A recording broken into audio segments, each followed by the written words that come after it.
जय माता दी सभी भक्तों को। सभी भक्त मेरा प्रणाम स्वीकार करें। स्वागत करता हूं आप सबका आपके अपने YouTube चैनल स्पिरिचुअल मोटिवेशन में। महाकाली आप सब भक्तों का कल्याण करे, अपना वरदमय हस्त आपके ऊपर सदैव बनाए रखे, अपनी कृपा आपके ऊपर सदैव बनाए रखे। जय माता दी।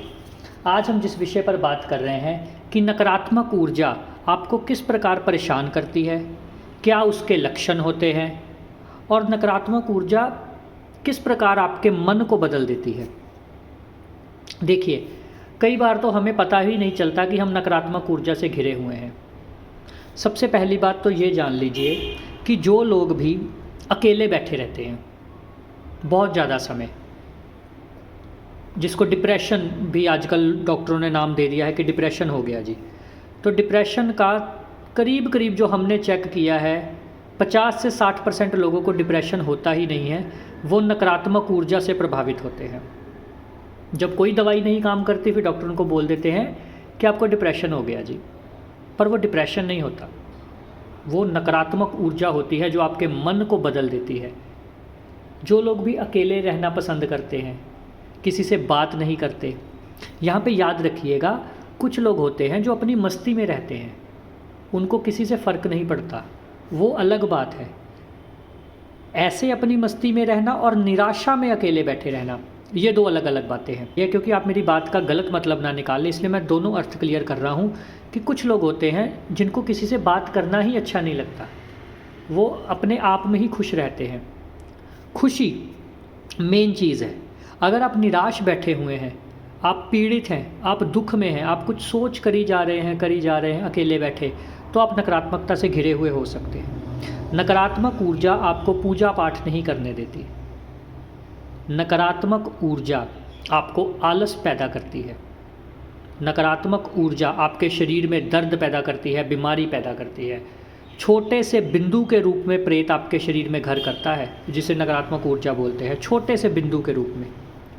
फिर धीरे धीरे धीरे धीरे ये आपके सूक्ष्म शरीर को काबू कर लेता है और फिर यही आपके ऊपर सवारी लेके तरह तरह के नाम बोलता है कि मैं आपके घर से हूँ, मैं ये हूँ, मैं आपका पितर हूँ, क्योंकि वो आपके साथ रह रहा है।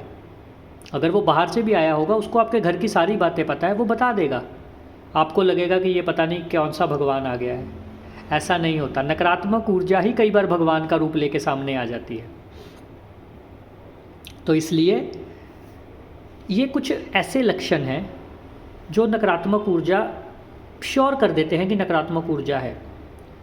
अगर आपने चेक करनी है कि नकारात्मक ऊर्जा है या नहीं है, तो मैंने एक विधि आपको वीडियो में बताई है, ऊपर आई बटन में भी आ रहा होगा कि घर बैठे ही नकारात्मक ऊर्जा अपनी कैसे चेक करें। एक तो आप उस विधि से चेक कर सकते हैं। दूसरा, कुछ लोगों के जाप करते हुए हाथ हिलते हैं, शरीर में कंपन होता है बड़ा ज़्यादा, वो भी नकारात्मक ऊर्जा का लक्षण हो सकता है। क्योंकि जब आप जाप करोगे तो ऊर्जा उठ के ऊपर आएगी। जब ऊर्जा उठकर ऊपर आएगी तो आपका शरीर उसको संभाल नहीं पाएगा। मैं ये नहीं कहता कि पूरी तरह नकारात्मक ऊर्जा होती है, ऐसी बात नहीं है, पर अगर सवारी लेते हुए भी, नाम जपते हुए भी आपके शरीर में तरह तरह की दर्द है, कभी अचंचेत दर्द शुरू हो जाती है, आपका मन प्रसन्न नहीं रहता। जो भगवान के होते हैं उनका मन प्रसन्न रहता है, ये बात याद रखिएगा। जिस पर देव कृपा होती है उनके मन में निराशा घर नहीं कर सकती। किसी भी हालात में उनके मन में निराशा नहीं आती। अगर आप निराश होते हो, अगर आपके शरीर में दर्द रहती है, वही बात है, उबासी आती है, वो सब चीज़ें होती हैं, तो सीधी बात आप समझ लीजिए कि आपको अभी भी नकारात्मक ऊर्जा परेशान कर रही है। तो इसके लिए और जप कीजिए, नहीं तो अपनी चेकिंग करवाइए और सही तरह से अपना इलाज करवाइए। ये बहुत ही गंभीर बात है, ये मजाक की बात नहीं है या इसको अदरवाइज़ लेने की बात नहीं है। आपको इसको बड़े ध्यान से समझना पड़ेगा। भगवान का नाम लीजिए, भगवान के हो जाइए, ज़्यादा से ज़्यादा पूजा पाठ कीजिए। मन नहीं भी कर रहा, नकारात्मक ऊर्जा आपको परेशान कर रही है, तो भी अपने संकल्प अच्छे रखिए, अपने संकल्प उच्च रखिए। ये बहुत परेशानी वाली बात है। वो जो शक्ति है वो होने नहीं देगी, वो ये चीज़ होने नहीं देगी आपके साथ, आपको मंदिर में पूजा करने ही नहीं देगी। पर आपको ज़िद करके अपने मन के संकल्प को ऊपर उठाकर, अपने सूक्ष्म शरीर को ऊपर उठाकर अपने दृढ़ निश्चय से पाठ करना है। धीरे धीरे फिर वो नकारात्मक ऊर्जा खुद ब खुद आपका साथ छोड़ देगी और आप पहले वाली अवस्था में आ जाओगे। अगर आपको कोई ऐसा नज़र आ रहा है आपके आसपास में जो ऐसे परेशान है, तो उसको अच्छी संगत दीजिए।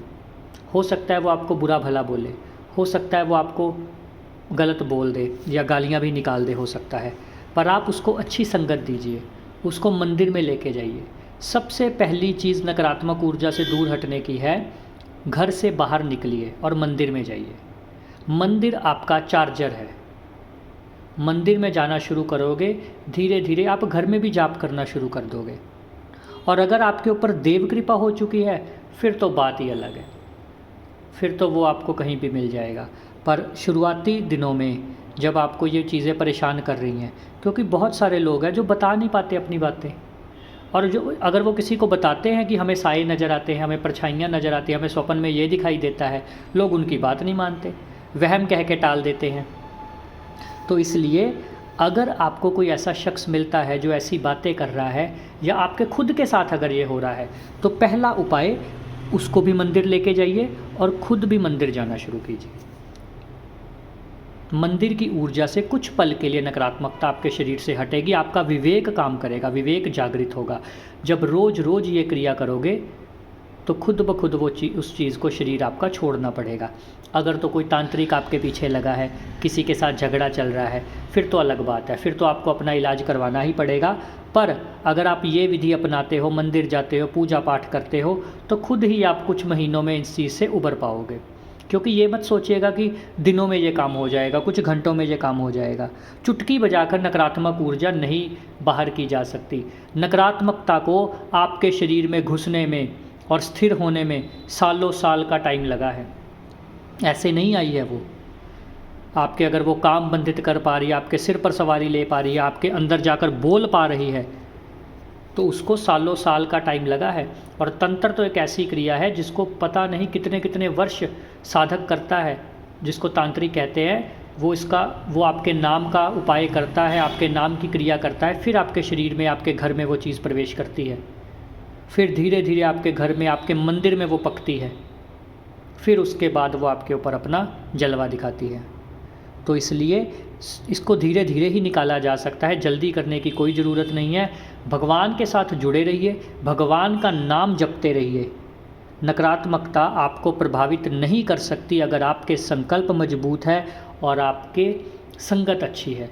अच्छे साधुओं की संगत कीजिए, अच्छी चीज़ों को देखिए, सुनिए, भगवान के नाम का सहारा लीजिए, भगवान का नाम जितना हो सके सुनिए, भगवान का नाम जितना हो सके जाप कीजिए। आप नकारात्मकता से भी बचे रहेंगे और अपने घर परिवार में खुश रहेंगे। आपके सारे काम खुद ब खुद बनने शुरू हो जाएंगे। हर काम का एक समय नियत होता है।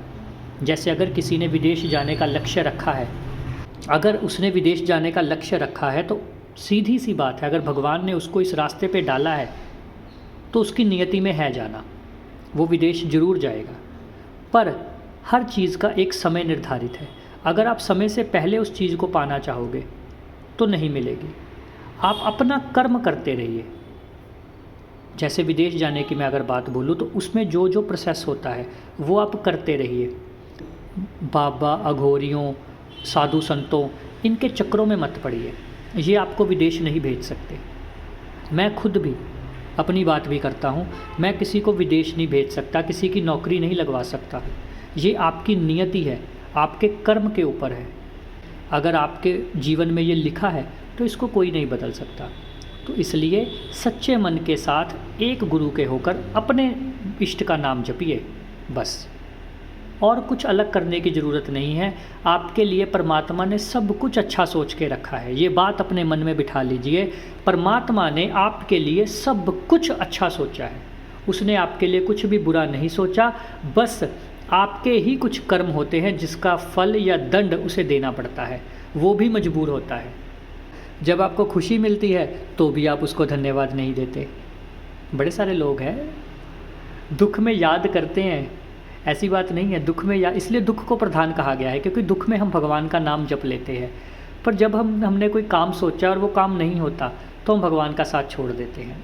ऐसा नहीं है, वही तो समय है जब भगवान पे विश्वास करना है कि नहीं हुआ कोई बात नहीं, आप तो हमारे साथ हो, इतनी बड़ी शक्ति, इतनी बड़ी सत्ता हमारे साथ है, वो ऊर्जा हमारे साथ है। काम सोचा था नहीं हुआ, आज नहीं हुआ कल हो जाएगा। तो आप भी ज़्यादा से ज़्यादा नाम जपिए, नकारात्मक ऊर्जा से बचे रहिए और हमारे चैनल को सब्सक्राइब ज़रूर कर लीजिए क्योंकि आज हम आपके लिए मैं ध्यान की क्लासेस जल्दी शुरू करने वाला हूँ। कोई पैसा नहीं इसका होगा, फ्री ऑफ कॉस्ट होगी क्योंकि मैंने यूट्यूब पे क्लासेस डाल के देखी तो रिस्पांस तो आया, बहुत अच्छा रिस्पांस आया, पर कुछ चीज़ें हैं जो मैं आपको लाइव देखना चाहता हूँ। मैं वो चीज़ चाहता हूँ कि आप मेरे साथ मिलकर ध्यान करें, वो अलग ही दिशा होगी, वो हम इकट्ठे बैठ के किया करेंगे। मैं आपको अलग अलग विधियाँ बताऊँगा कि ध्यान किस प्रकार और कैसे किया जाता है और सबसे सरलतम विधियाँ, और आपको ऐसे ऐसे अनुभव होंगे आप मुझे बता सकते हैं। तो आपकी अच्छे भविष्य की कामना के साथ जय माता दी, जय माता दी, जय माता दी।